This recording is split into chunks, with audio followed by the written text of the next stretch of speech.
Guys, welcome back to the Lifted Podcast. Chanelle, welcome to the Lifted Podcast. I'm excited to be here.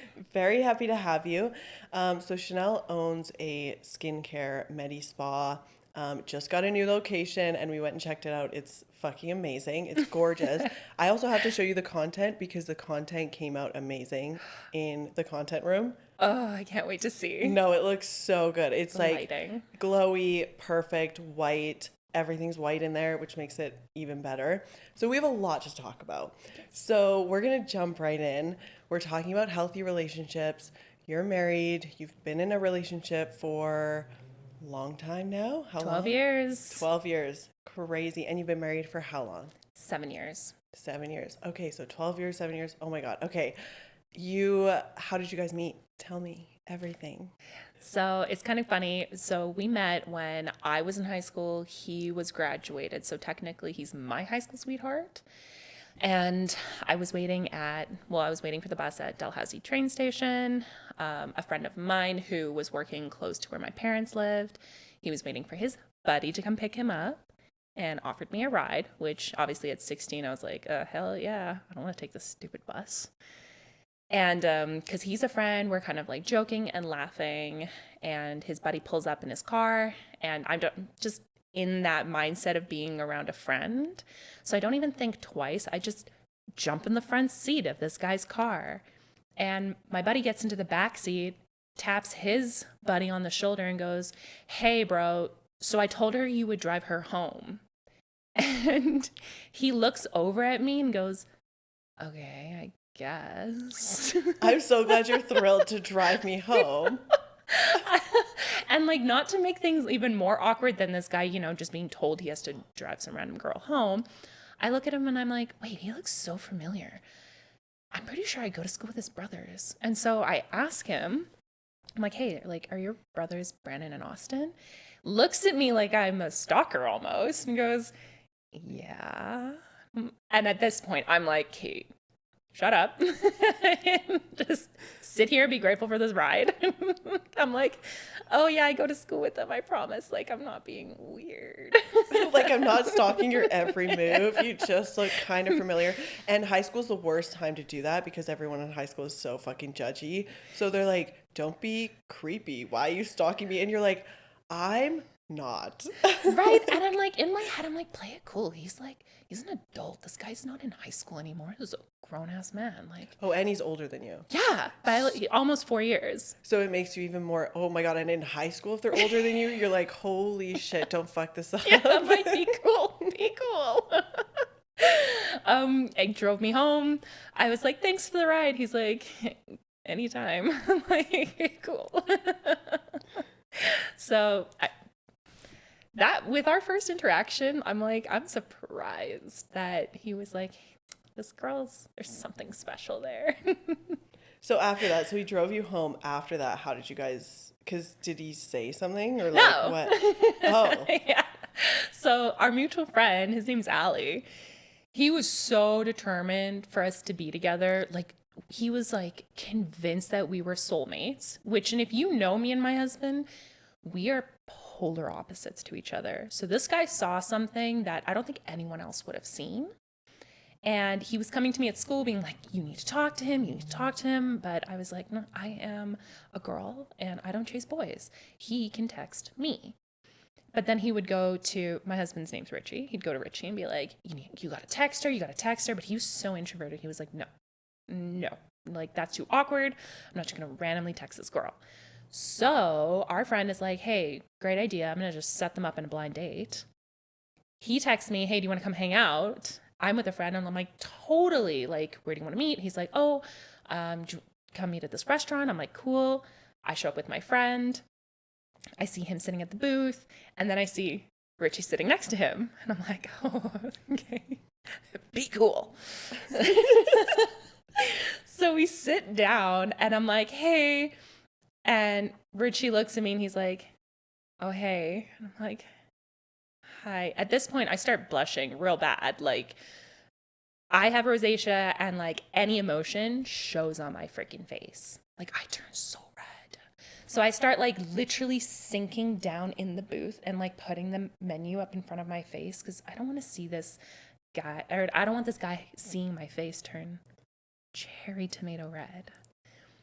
And he goes, yeah, so I'm going to go.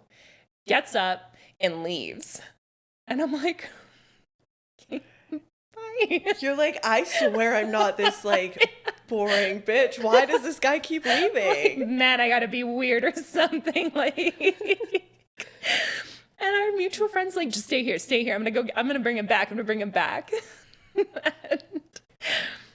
this guy's determined for you guys to be together. So determined. It's insane.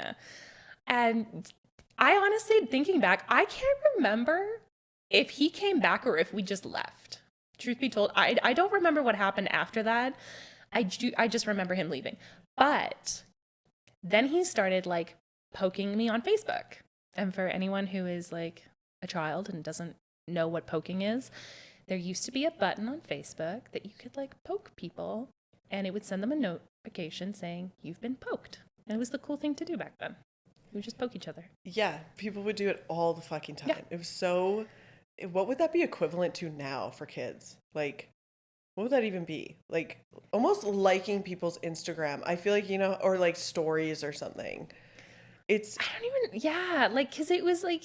It was something that... And you still got the notification on Facebook. Like, you got the notification that someone poked you. So they obviously went out of their fucking way to go and poke you. Because you had to go on someone's account. Yeah. And push the poke button. Which sounds actually fucking ridiculous. Now that I think about it, I'm like, that's the weirdest thing ever. But it would be like a game. You'd be like, yeah. I'm going to poke him back right away. Like, yeah. I don't know. We just didn't have a lot of cool like social media platforms. So this whole 12-year relationship started by Facebook poking. 3 days worth of Facebook poking. Before anything happened. Before anything, no communication, no talking. It was about 3 days of just saying, you're going to lose. Ha ha ha. No, you are. And I kid you not, it was like from the minute I woke up to the minute I went to bed, it was just like the second I would get that notification, I'd be like in the middle of school and I'd be like, oh, I gotta just poke this guy. It sounds so he's stupid. not winning. Oh my God. Well, it's so funny because it's like, well, now you guys have a 12-year relationship. You've been married for 7. Mm-hmm. And yeah, that's just, and it all started from that. That's so funny. Oh my God, but it gets worse. Okay, keep going. Like you think it's already been like this like weird, awkward buildup. So like obviously from 3 days of poking, he finally gets my number. We finally start texting. And he finally asks me out on a date. But he wanted to go to a movie, and I just never really liked movies because I felt like you can't really talk to someone and get to know them. Like, just sit awkwardly next to the person in like a dark room. So I told him that. And he was like, okay, fine. Like, I'll take you for coffee. I was like, cool, great. I actually want to talk with you. So he picks me up. We go get Tim's. And I'm like, oh, I know this really cute, like, lookout spot. He's like, oh, sure, okay. I don't know if you've ever been, like, on Nose Hill. I've heard of it. Yeah. I've heard of it. There's, like, one spot where you can park and you can see, like, all of downtown. It's really cute. But you have to drive down this, like, pitch black dirt road with, like, holes in it. And back then he drove this, like, really, really nice Dodge Charger. So I'm making this guy drive through these like potholes, and it's like was this your idea? This was my idea. This was my idea. And he's like, are you sure we're allowed to go here? I'm like, yeah, no, like I swear, like there's like a bunch of cars parked up there, like you just avoid the potholes. Drive around like, there was always those guys in high school that had like the really low cars, and they like can't do anything. Like half the time they can't even get our parking lot in high school was literally just full of potholes. Like I went to school in a small town and it was just full of potholes. All these guys with these low cars couldn't even park in there. And I was like, what?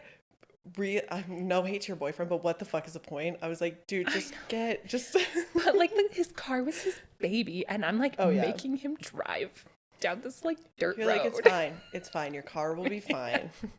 I'm more important. Let's go. And he was committed. He kept going. We get to the top and we're chatting. It's like really nice. He's getting to know me. Like it was really sweet. Like he was asking me like really meaningful questions, like truly getting to know like my life and where I grew up and what brought me to Canada and stuff like that.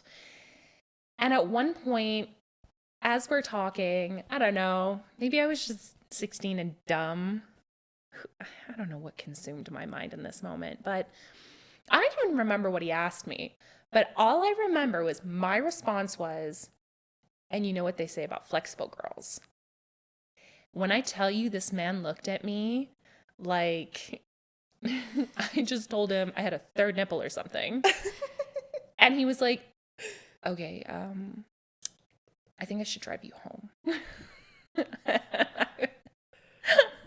You're like, did I just fuck this up? Yeah, I just totally blew my shot. Like, oh my God. it was so awkward. It was so awkward. And to this very day, he will never let me live it down. Ever. Like, I think we'll be 90 one day. He could have dementia and he will still remember that freaking moment. 12 years later. Yeah. Still. Yeah. Okay. That's funny. So you guys have been married for 7 years. Yeah. And there's a stigma around marriage, and like you hear it all the time, where the first year of marriage is awful, just not fun, not a good time. Tell me about your first year. So I definitely thought that it would be easier because, yeah, everyone says like their first year is hard. But I figured, well, we'd already been together for so long. Like, how hard could it be? I know him so well. And I can't even explain it, but there's this like shift in your relationship that first year of marriage, that expectations, it's almost like unspoken expectations change. And I don't know about people who have like lived together and then get married, but for us, we didn't live together before getting married. He was at home up until like the day we got married. I had already like lived on my own. So it was a whole new thing for him to adjust to. And I knew it wasn't going to be easy, but I didn't expect it to be that difficult. And I would say it's like little things like, okay, well, whose turn is it to do dishes? And he would, I'd point it out and ask him like, hey, can you do the dishes? And in his mind, he was like, well, I didn't make the dishes dirty. Like, those aren't my dishes. And I kept having to explain, like, I get that, but like, I made the dishes dirty, making you lunch and you dinner. You may not have physically have made those dishes dirty, but you ate the food that those dishes created. Slaved for you to eat, which makes sense. It's just like making everything fair, right? Yeah. Like if you're gonna spend your time making the food and even thinking of what the fuck you guys are gonna eat, like it's like the mental time, but it's also the physical time that you're putting into it. So do the fucking dishes. Totally. And it's like he was in a mindset of like, when he was home, like everyone took care of their own dishes. So one night I legit made myself dinner and he came in and was like, oh, like, what are we eating? And I looked at him and I went, well, I'm eating this. I don't know what you're eating, but don't worry, I clean my dishes. So kitchen's all yours. That moment he was like, okay, I get it. And then ever since he's like actively always like pulled his part with dishes. If I ask, he doesn't complain. He just does them. Typical guy, like, he sometimes will just like look over them and then I just simply do ask him. But he's still very much in that mindset of like, if it's his dish, like he'll take care of it, which is nice. And then I feel like it's like all those other really stereotypical things like, oh, he leaves cupboards open, doesn't put toilet paper on the thing. He leaves his socks and his underwear on the floor.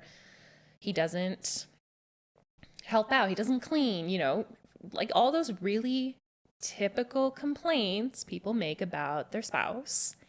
And that first year of marriage, it was constantly like, I want the bedroom to be clean.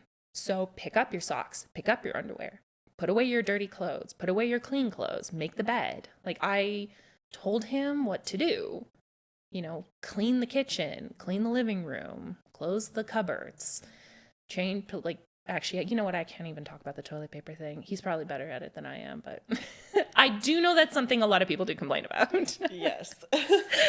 So he doesn't complain that I don't change it, but and it was just constantly bickering.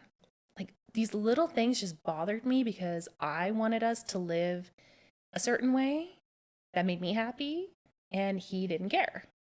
And we hit a point where I had to make that decision of like, hey, well, do I want to end up like my mom, who still gets upset at my dad for not making the bed or not putting his clothes away or not picking up his socks? Or do I just have a conversation with him and we figure out a middle ground, and I just stop letting the unnecessary things stress me out? Yeah, because you can get into that headspace and it takes so much effort like to get upset about it and like nag about it and like but it's like what you were saying. It took him for you to make your own dinner and not make him dinner, and he's like, "Oh shit." You know? Sometimes you can tell them something, the person that you're with, whatever, and you know, they'll change it, they'll pick up their whatever, their underwear, whatever they're doing, but sometimes they just won't change and you're like, fuck, now I have to get like dramatic about it. Like now I Yeah. like yeah. And it's like, even then, like, he's still not like the best at it. Like, he doesn't like, I could leave the dishes for a solid week and they will start to pile up. But it's not because he doesn't care, because he doesn't want to help me out. It's the ADHD. It's like he's also consumed with like his work and wants to come home and also de-stress just like I do. And he just kind of, he doesn't see it the way I do, because I realize we're two people. I'm the kind of person that has to get it done before I can relax, and he's the kind of person that has to relax before getting it done. So he won't clean at all during the week, but then the weekend will like come around. He'll have a day where he just decompresses, and then that man will deep clean the entire house if I asked him. Where for me, like, I'm like, okay, I just got home from work, I'm exhausted, but the kitchen looks dirty. I have to clean the kitchen, or else I can't enjoy sitting down because I'm going to think about it. And so we're just two very different people. Which is so important, I think, to understand in a relationship, that it's literally like, I don't care how alike people are, like you might be a twin of the other fucking person, but you're still gonna do shit differently. Yeah. Like you're still gonna have different things, like you're saying, like you want stuff done right away. You're like, I can't sit down and relax until I get this shit done. Whereas he'll wait until, you know, he has some free time and then he'll clean everything. And it's like, you almost have to understand that of the with the other person. Yes. Like you have to understand their point of view. So you took the time to be like, okay, well, I'm getting angry at everything. Like it's draining my energy. You also run your own business, so you're like, how the fuck am I supposed to, I don't know what you were doing back then, but either way, even if you are working, you're taking all the time to get stressed out about little shit. You can't put any time into anything else because you're like, I feel like home life is stressing me out. Yeah. How am I supposed to put any effort into work or whatever else you're doing, right? And I was getting so stressed out because I wanted him to change. Like, I wanted him to adapt to my way of living in that year of marriage. And it took me having to step back and be like, okay, whoa, whoa, whoa. Is he wrong for not doing all of these things that I want him to do? Or am I wrong for making him like, or am I wrong for expecting him to live a way that he's not normally going to live? You know what I mean? Yeah. Like, it's not that he's ignoring this stuff because he wakes up and he's like, man, how can I piss my wife off today? Oh, you know what? Maybe I'll leave my socks here. I'll throw all the dishes over there. I'll leave the toilet seat open. Like, I'm going to do all of this stuff on purpose because I know it's going to make her mad. Like, which makes zero sense. But I can relate to that. I feel like, and I'm not sure if it's just how girls think or something, you almost think that they're against you when they're doing shit like that, which sounds so awful. But at the same time, like, that's where your mind goes. Yeah, because you're like, I've told you 105 times, pick up your socks. And we will remember every time we've told them that.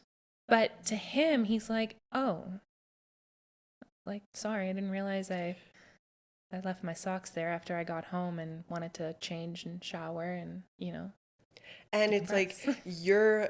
it's also okay when you have an emotion tied with something, you remember it more, I think, something like that. So Probably. when you have an emotion, like you're angry at him for whatever, not doing the dishes, leaving his stuff everywhere. So you remember every fucking time that you said it, whereas he's like, you just said it, like, Yeah, he doesn't care. It doesn't yeah. bother him where it bothered me. So I had to just get to a point where I was like, okay, why do I care so much though? Like, why do I care so much if he picks up his socks? Yeah, how did you not care so much? For the girls that are getting mad, no, because we know all the girls are getting mad at their boyfriends for this. How did you take that and you were like, fuck this, you know? So it's actually really crazy. I drove a friend home one night and I was listening to the radio, and they actually, on this radio station, they had this therapist. It was like this family therapist, and they have this segment every other day. I just didn't think they'd have it at like 11 o'clock at night when I was driving home. And this therapist starts talking, and she's like, a lot of times wives want their husbands to be the best versions of them that they know they can be, but they don't realize that the way they express that makes their husbands feel like they're not a good enough husband. And when I heard that, something clicked in my head and I actually started crying.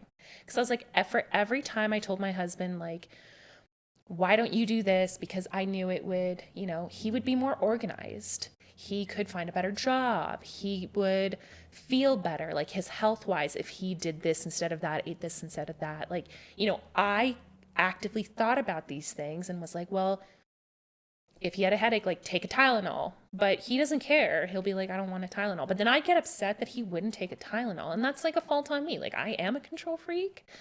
But again, going back to all like the little things, like I had to it made me just think about like, why do I care? It's our bedroom. Like, why is it such a big deal that his socks are on the floor? He's not going to change. His like mind doesn't work like that. And why do I want to spend the rest of my life nagging him, pick up your socks? And you could argue, well, if he loved you, he would respect that and he would just pick up his socks. But again, it's not his personality. And we can all agree, like when we struggle with things like ADHD or ADD or depression or anxiety, that stuff affects the way your brain works and what you think about and what you prioritize. And for him and how his brain worked, socks were not a priority and he was not going to change. He wasn't. My dad's been married to my mom for how long? They love each other. My dad still doesn't put his shoes away where they have to go or his socks in the dirty laundry hamper. It's also you have to pick your battles. Yeah. Like, Yeah. You married this person that you probably already saw how he lived. So, when you guys live together, he's not going to change a lot of stuff. But like the dish thing, that's like, I feel like, I would get upset about that because I feel like it's just like shared space. You want the kitchen to be really nice, like whatever. And so it's almost like you have to pick what you really want to make important in that because there's different things that you're like, okay, well, I would like it if this changed and like this is actually really important to me. And expressing it in a different way, like you're saying, not nagging and not being like, getting mad constantly because holy shit, I never thought of that. That probably makes them feel, if someone was yelling at me all the time and being like, pick up your stuff, it makes you this, it makes you look dirty, I'd be like, well, now I'm just going to leave my stuff on the ground because you're just getting mad at me all the time. Mm-hmm. And like, or you start to feel disorganized. You start to feel like messy or it does. It starts to like make you feel like not the best about yourself. But you're totally right though. Like when it comes to things like shared spaces, like in the kitchen, and I had to learn to work around what I had to learn how to work with him. And it was having conversations not in the heat of the moment. Like, I can't tell you the amount of times, like, friends of mine, like, it's always heat of the moment discussions, and they never get to a solution, and those fights reoccur. Where for me and my husband, like, we don't talk about things in the heat of the moment because I will over talk about it, like, over explain to get my point across. And he just shuts down because he doesn't want to lose his temper. So he just stops talking. So I had to realize, okay, like, these important things, I need to talk about it. We need to find a solution. And it does come from both parties. Like, I'm very grateful that he is an amazing husband. And when I do talk to him about something serious, he does listen. But again, that came from me having to explain to him, like, hey, I'm not going to nag you and I'm not going to start constant petty arguments. But when I do talk to you, I need you to hear me and I need you to respect it. I'm okay if you don't clean the kitchen every day like how I would want it to be done. I will let go of that unnecessary need. But when I ask you, I need you to not say, oh, it doesn't need to be clean, or I'm going to do it tomorrow, or like, I need you to not put it off. Like, I need you to just say, yes, I will get it done. And then I won't get mad if you get it done right away, because that's the other thing. And I've been like guilty for that too. I'll ask him to do something and he won't do it right away, and then I'm upset. And then I have to remember, okay, he said he'll do it. If he does it later tonight, great. It doesn't need to get done right now. The garbage can go out at any point over the weekend. Like, just because he's not doing it right now doesn't mean that he's not doing it. You know, it's those moments where I had to really check myself, but also have that healthy, open communication with him so that he heard me and he understood, and we're working in like a way that works for both of us and we respect each other's crazy. If that makes sense. That makes so much sense. I think the biggest thing that you said was respect, because I think there is a point, as much as it's like, okay, well, you know, a lot of people are going to be like, oh, well, if he would respect you, he'd pick up his socks and whatever. But to an extent, you know, you can still have respect in a relationship if that's the conversations that you're having, in a sense of like, okay, if I ask you to get something done, I don't want any, like, I don't want to nag you and I don't want to get mad. So how do we fucking avoid that so that it's like, I can ask you something, you don't get upset, you don't get mad, you don't get defensive or whatever you get, but you end up doing it at some point, right? And there's that respect of like, I'm still able to ask you things, or I'm still able to, you know, live how you want to live while he can also live how he wants to live. Exactly. Right? So, okay, so let's talk about arguments for a second. Do you have, I know you said you don't talk about stuff in the heat of the moment. What other strategies do you guys have for arguments? Because I feel like people can either take arguments really fucking far, like really far, or they just argue, brush it under the rug, and never fucking talk about it again. And then it just keeps coming up, or, you know, it starts other issues. What do you guys do for arguments or disagreements, I guess, whatever you want to call them?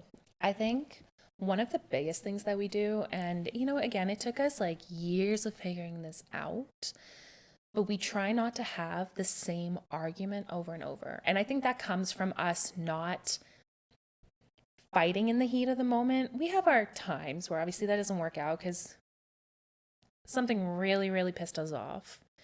And we do try to check ourselves. But we've slipped up and we do get into like those like heated arguments in the moment. But for the most part, we try really hard to not get consumed with that like frustration and that anger.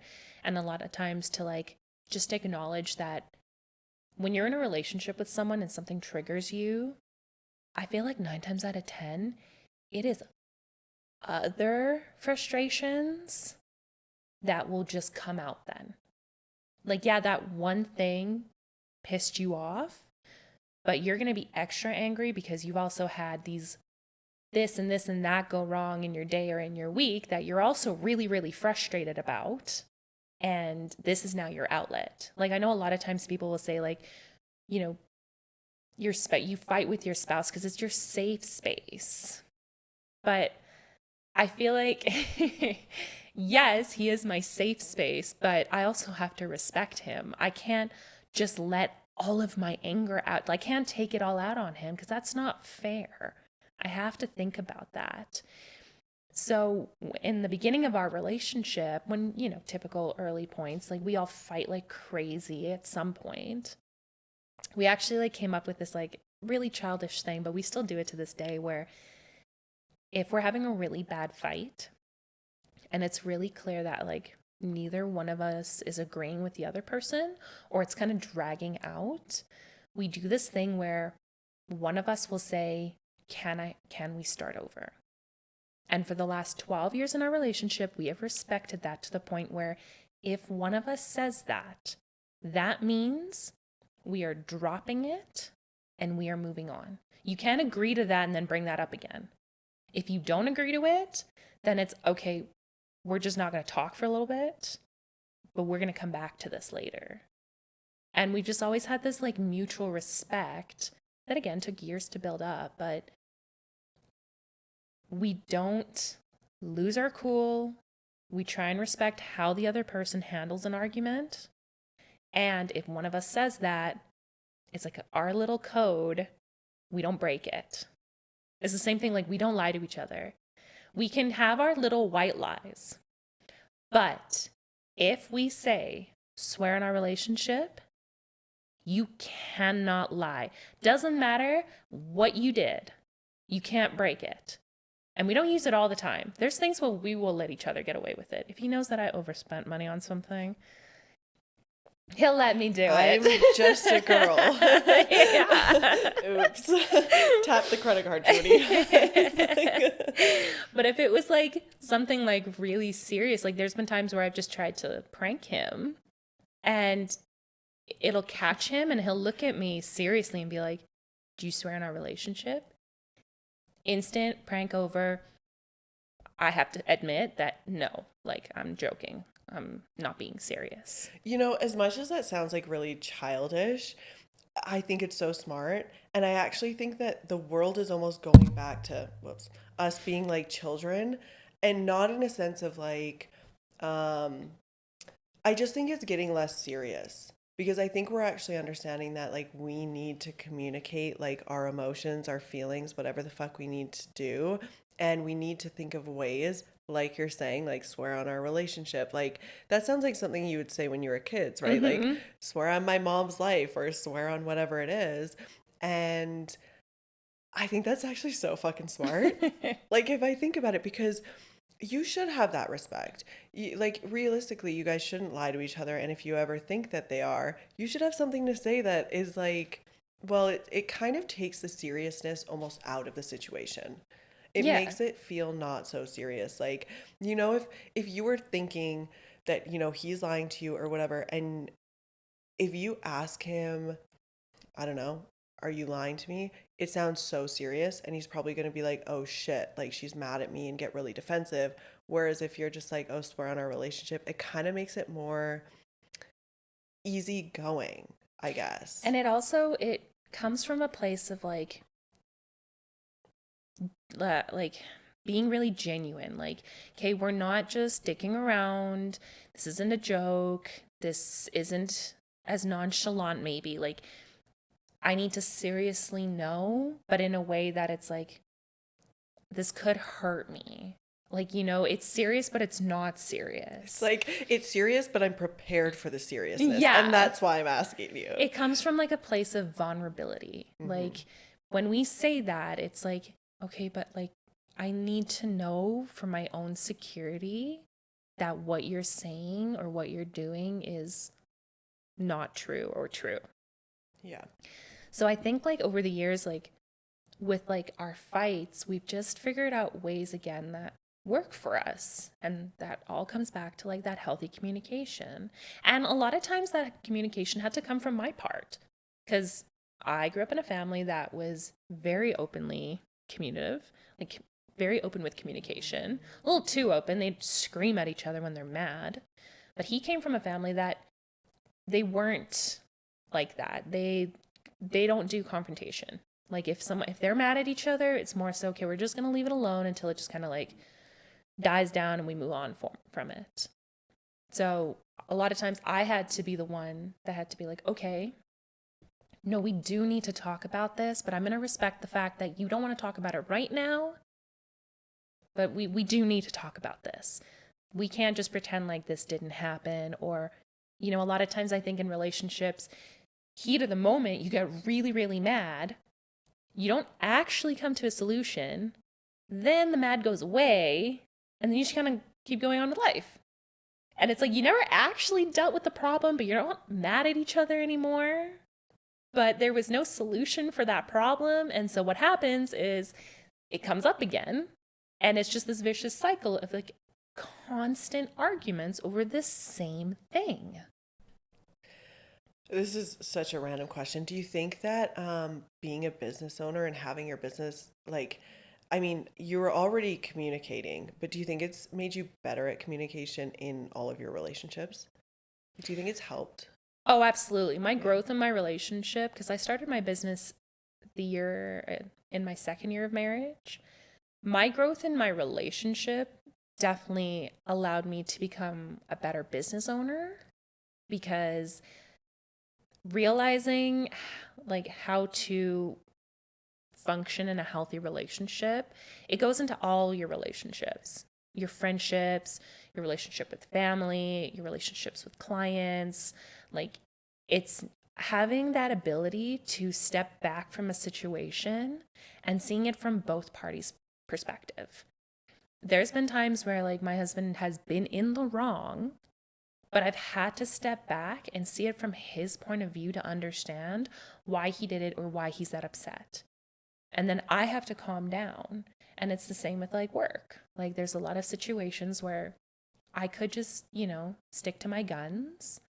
But if I step back and see that person's like side and realize, okay, yeah, but where are they coming from? Where's that anger coming from? Like, why are they forgetful? Especially with like the girls that work for me. You know, it's not, I try really hard to not lose my temper, because again, I am a type A person. I like things done a certain way, and that's a me thing. And I can't always get mad at other people for not being like me. My husband always says this: you can't get mad at other people for not being you. If you would have done that, you can't get mad at someone else for not doing it. They're not you. And it's so true. It's so true. I feel like that hits me so hard. This one time when I was really, really young, because I'm so that person too. Everything has to be done my way.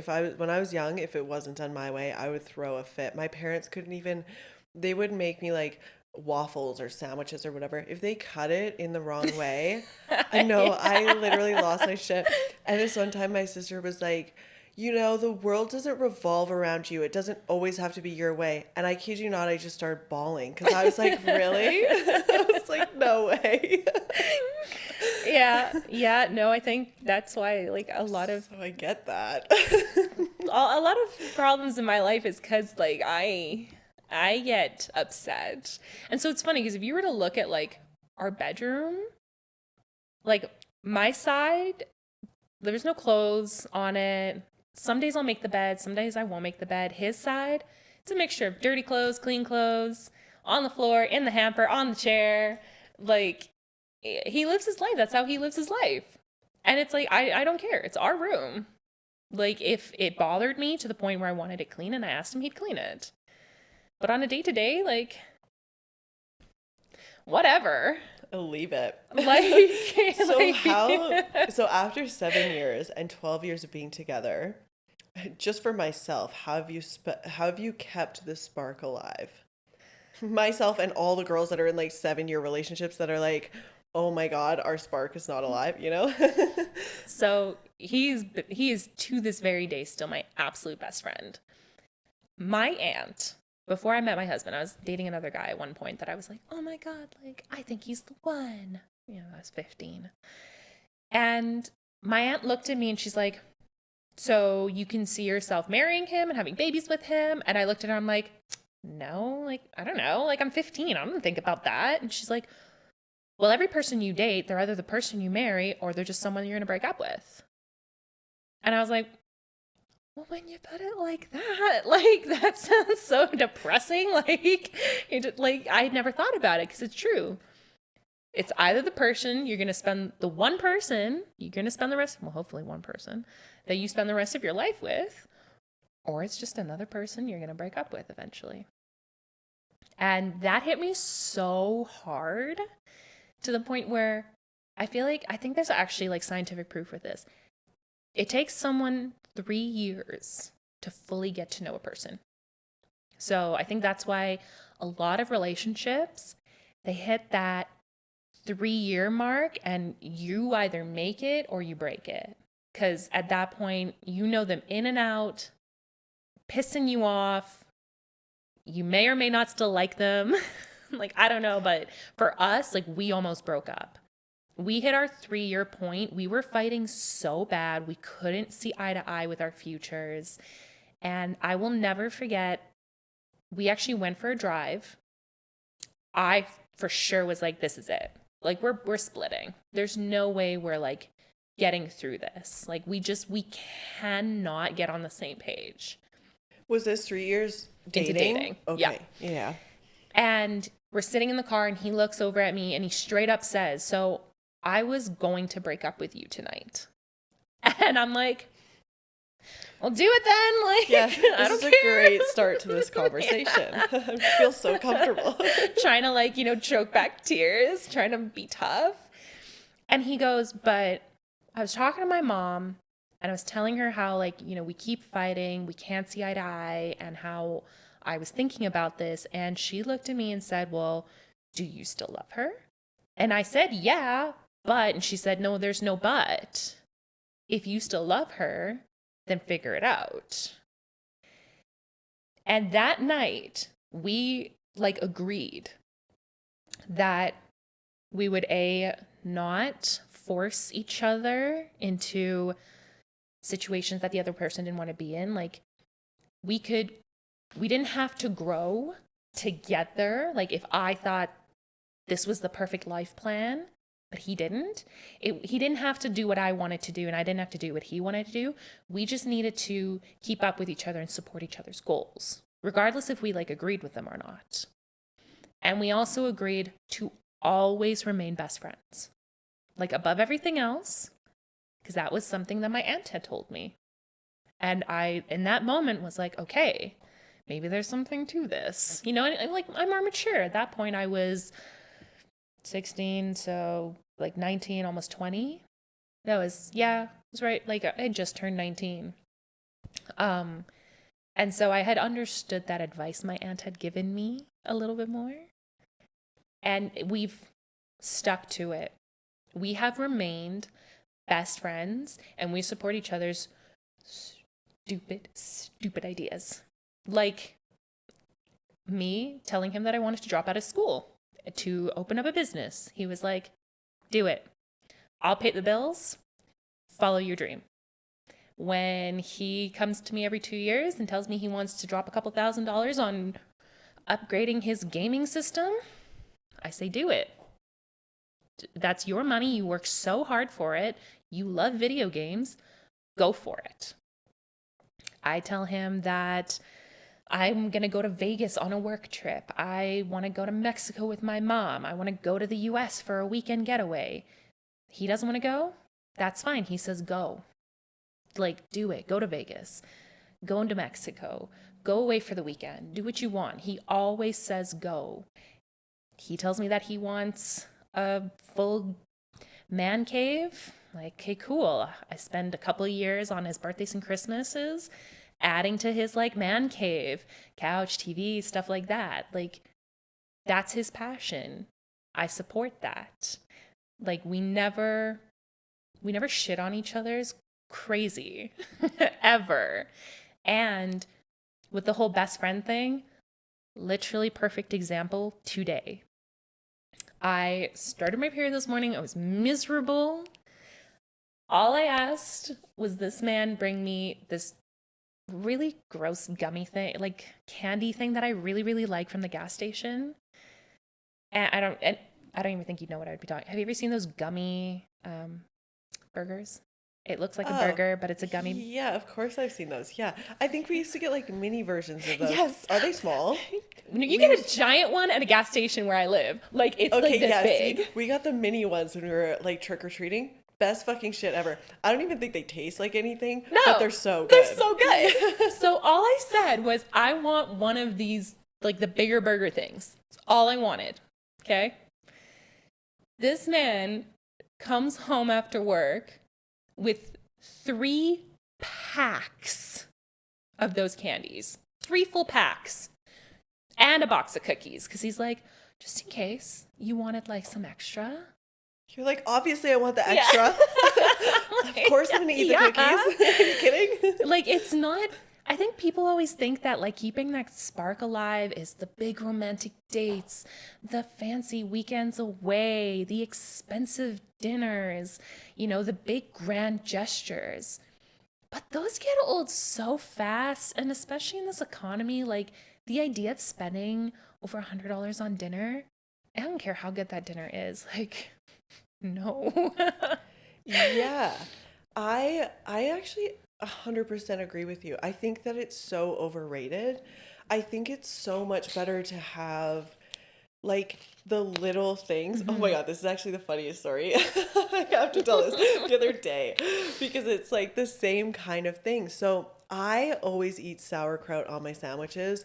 He hates sauerkraut. James hates it. And well, I don't even know if he's ever had it, but yeah, anyways. And I always put it on my sandwiches and he was cooking and he put it on my sandwich and it was like the smallest fucking thing.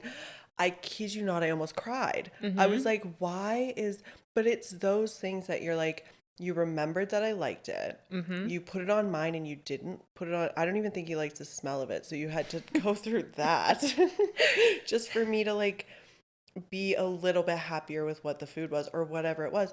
And it's like, it's those little things that that make the whole thing Yes, work. And exactly. the support that you're talking about, the support of just, your crazy dreams.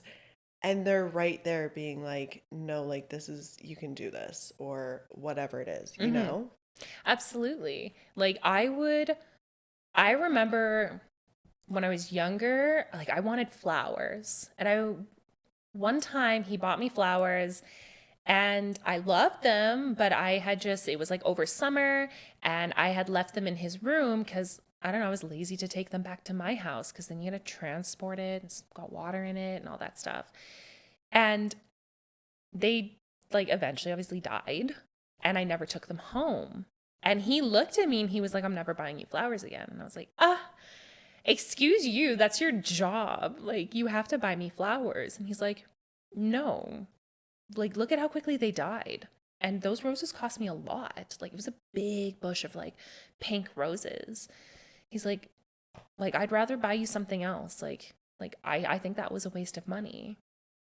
And like, I was like, well, I guess you're right. Like, flowers are nice. And every once in a while, he'll surprise me with like flowers.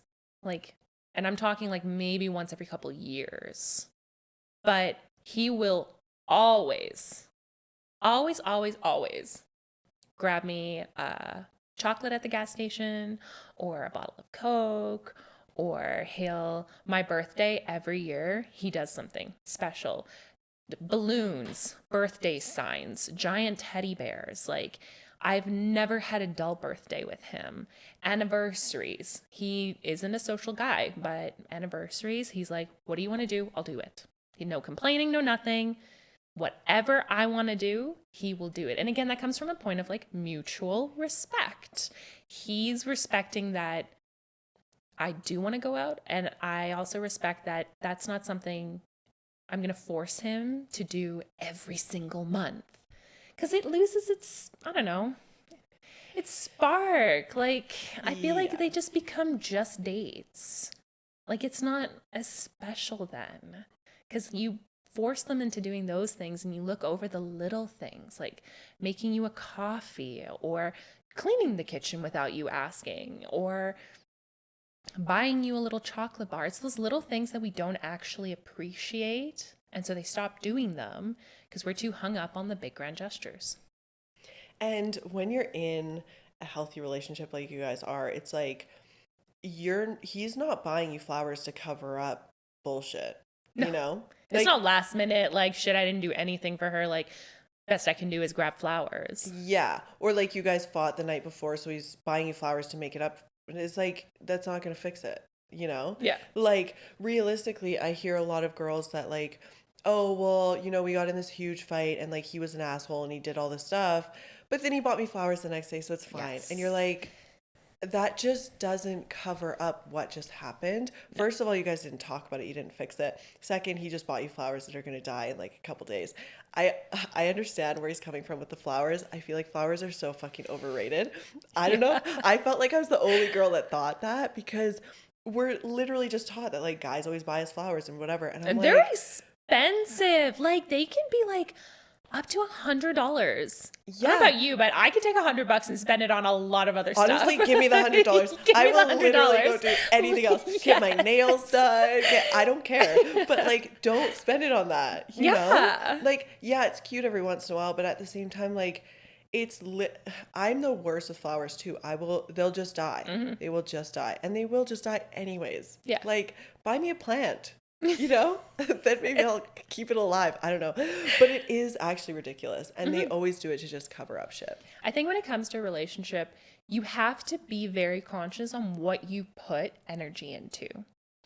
If you put energy into the wrong things, that is when a relationship will go sour. It will die out. It will not be built on a strong foundation. Because like you said, instead of sorting out problems, they're putting energy into, you know, what that person did to just make up for it. It's meaningless. Like, getting flowers after a fight to me is like, I'd get pissed off. If I had a fight with my husband and he came over the next day with flowers, I would actually be like, are you serious?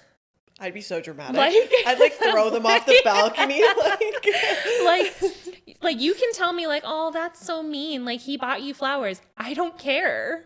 I want genuine action taken. Like, I want to have a conversation. I want to know that fight we just had isn't going to happen again. I want to know how we're going to work on that so that it doesn't happen again. I don't want stupid flowers just to go through that whole fight all over again. And it just all comes back to communication and mutual respect. Those are the two biggest foundations you should have to have a healthy relationship. And it comes from you. A lot of times it is us girls who have to take that first step to be the bigger person in the relationship, to open up that door for that healthy communication. We can't always just be like, well, he didn't do what I wanted to do. He didn't smell it because I didn't tell him. Like, if you want that, say it.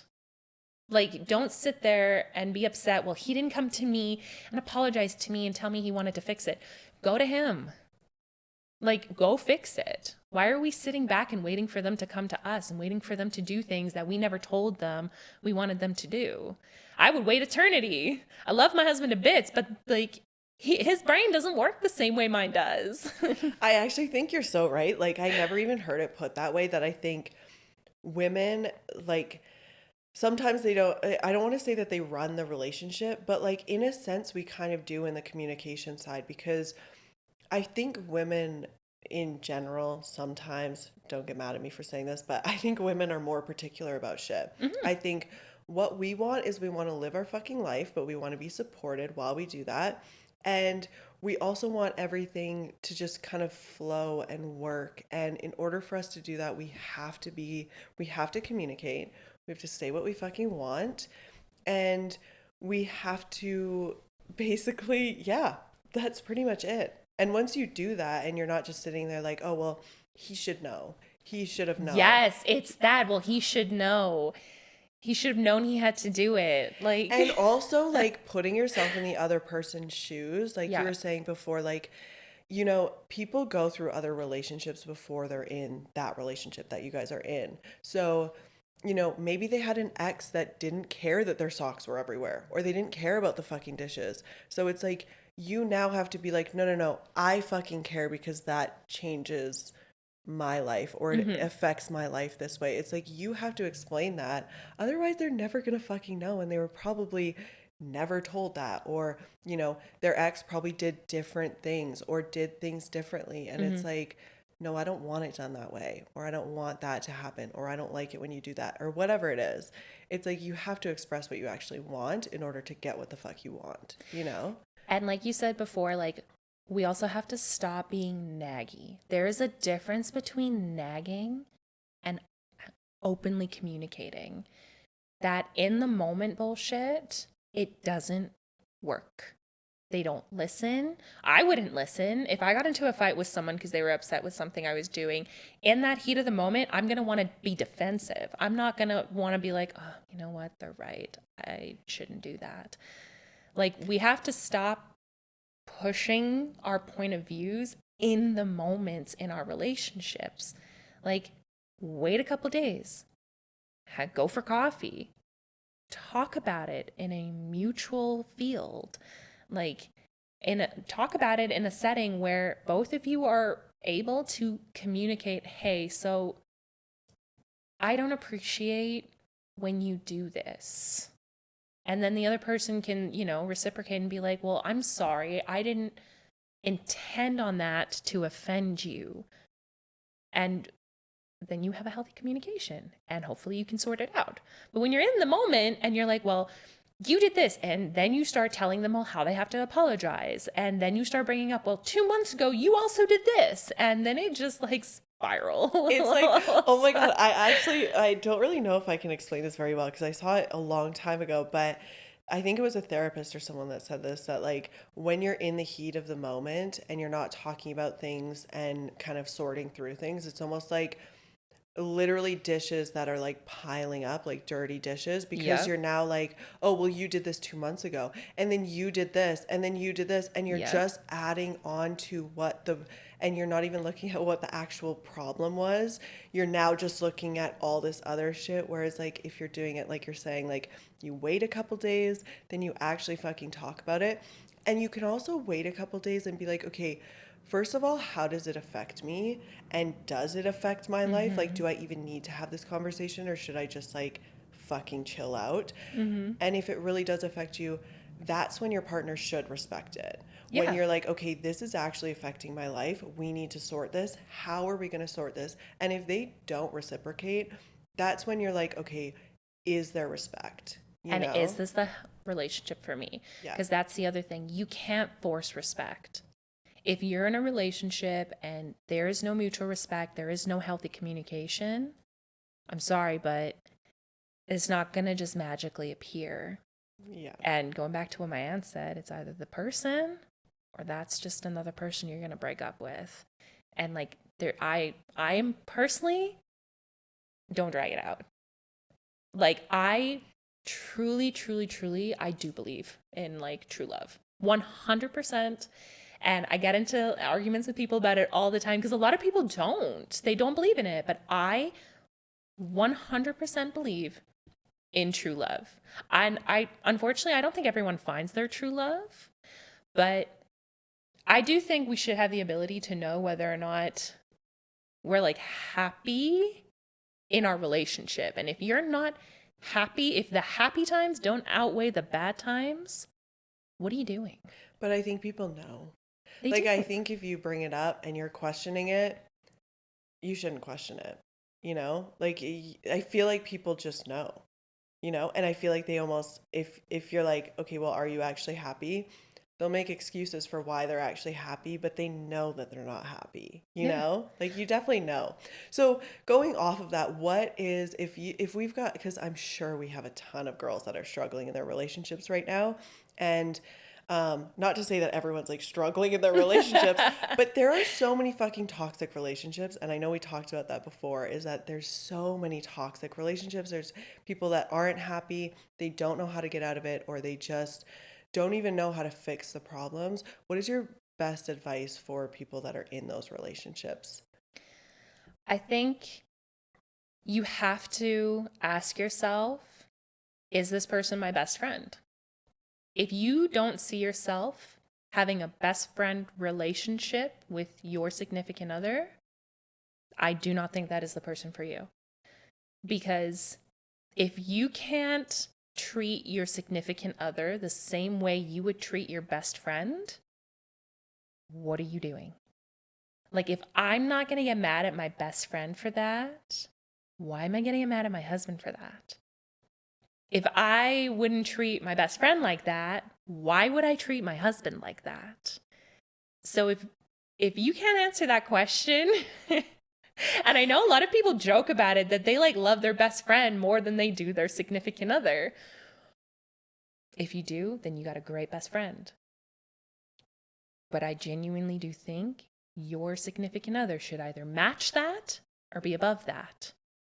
And if they're not, then there's things you got to work something out then. Like, there's problems that you have to sort out.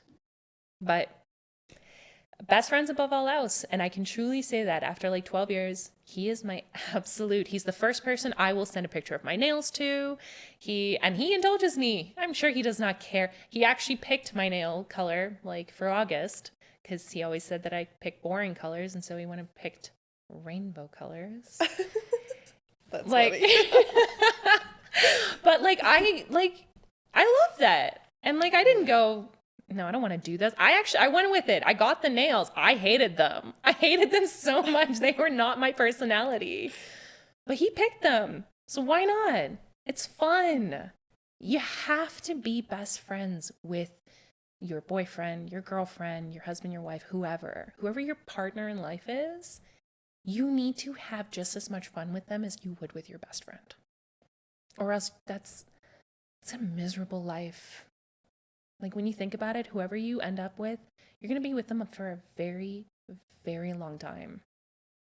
And I love my friends, but I'm stuck with my husband for that long. Like, he needs to be my best friend. I feel like that's actually the perfect way to put it. I love that. Well, thank you so much for just all your experience, information, everything. I'm sure it'll help a lot of girls in their relationships and stuff. So, Chanelle, thank you so much for coming on the Lifted podcast. Oh, thanks for having me. It's been fun. For a second time. Yeah. Subscribe, like, comment. I'll see you guys at the next one. Thanks for listening. Bye. Bye.